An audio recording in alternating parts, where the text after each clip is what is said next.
I'm not dying, am I? No, you have an opening like where you previously had surgery. It looks like you have an infection. Real Housewives of Atlanta's K. Michelle's BBL leaked all over the chair right as she was about to perform at the Academy of Country Music Awards. Here we see her plastic surgeon, who was not the one who performed her original BBL, explaining that her leaking was due to an infection.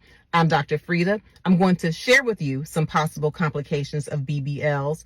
I'm also going to talk to you about K. Michelle's original BBL procedure.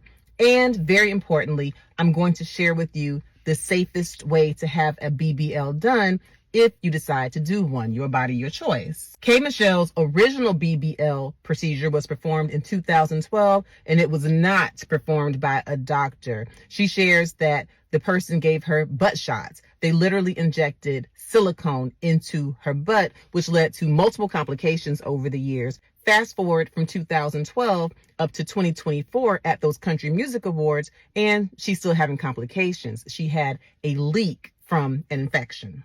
So what are the possible complications of BBLs, Brazilian butt lifts? Well, you can get an infection like K. Michelle did. Other complications include bleeding. You can get nerve damage. And K. Michelle said that she was completely numb. She didn't feel that her butt was leaking.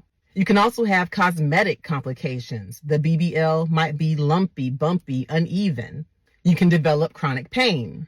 Another complication is fat necrosis. And this is when the fat that's injected into the butt literally dies. The fat cells die and they release a cellular debris and toxins, which could cause your BBL to smell. A very serious, potentially fatal complication is a fat embolism. This occurs when the fat that is injected accidentally goes into one of the large veins in the butt, and the fat travels from the butt to the heart and lungs, and you get a fat embolism, which can lead to a cardiopulmonary arrest, and you can lose your life. Knowing all of this, if you still want to have a BBL, here's the safest way to do so. Have it done by a board-certified plastic surgeon. Make sure the surgeon has a lot of experience doing BBLs. Avoid low-budget, high-volume clinics. When you go to someone who's low budget, they are likely cutting costs by also cutting away from sterility and safety procedures. Make sure your surgeon is only doing 2 or 3 BBLs a day.